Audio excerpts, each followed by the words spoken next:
भारत के प्रथम राष्ट्रपति देश रत्न डॉक्टर राजेंद्र प्रसाद की जयंती पर ललित नारायण मिथिला विश्वविद्यालय में एक संगोष्ठी का आयोजन किया गया। कुलपति की अध्यक्षता में जुबली हॉल में आयोजित संगोष्ठी में 300 से अधिक शिक्षक एवं छात्र छात्राओं ने भाग लिया। इस दौरान कुलपति ने कहा कि भारत के राष्ट्रपति के रूप में डॉक्टर राजेंद्र प्रसाद ने आदर्श मर्यादा कायम की। वे भारत एवं बिहार के इतिहास के जाज्वल्यमान्य महान विभूति थे।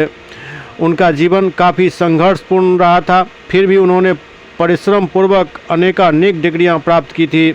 डॉक्टर राजेंद्र प्रसाद ने भारतीय स्वतंत्रता आंदोलन एवं देश के विकास में महत्वपूर्ण योगदान दिया। उनके जीवन एवं कार्यों से प्रभावित होकर हमारे यहाँ अनेक अच्छे नेता बने। उनका चरित्र था, यही था। अगर हम सभी इसको अपना ले अपने जीवन में, तो हम भी बहुत ही सफल और अपने देश के लिए अग्रतर कार्य करते हैं। इसी के साथ धन्यवाद मैम।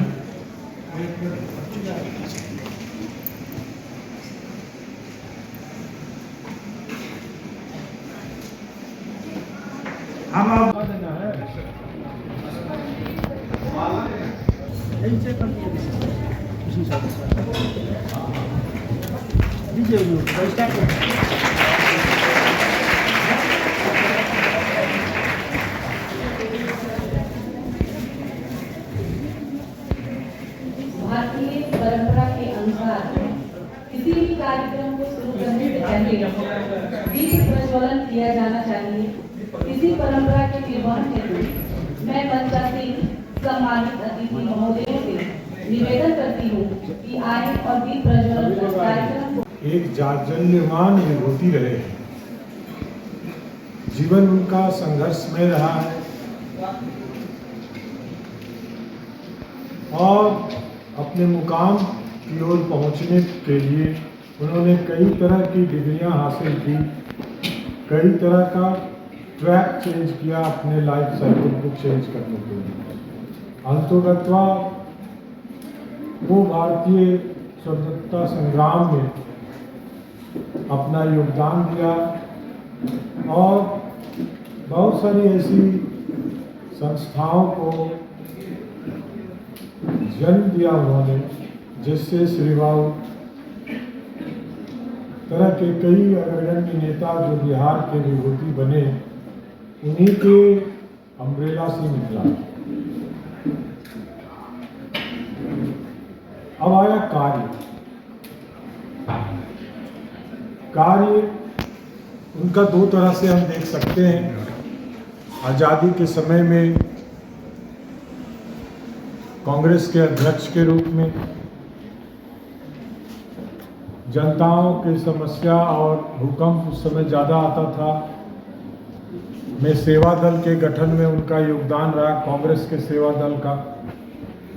इस तरह का कई अनूठा काम उन्होंने किया है और राष्ट्रपति के रूप में उन्होंने एक मर्यादा सेटअप किया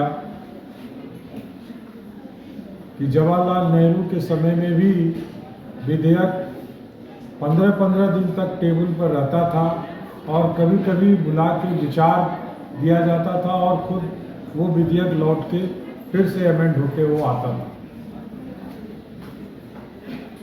पास हुआ जो बाद में APJ अब्दुल कलाम जी के समय में आपको लगा कि राजेंद्र बाबू के समय में जो उस तरह की टेक्निक हुआ करती थी, APJ साहब के समय में भी वही हुई।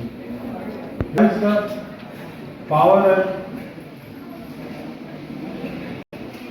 स्ट्रेटजी विच इन अ डाइल्यूट फॉर्म, दिखला के नहीं, गुस्से से नहीं, समझा के करने के विश्वास रखते थे। जब वो उन्होंने अपना तीसरा टर्म दोहराया,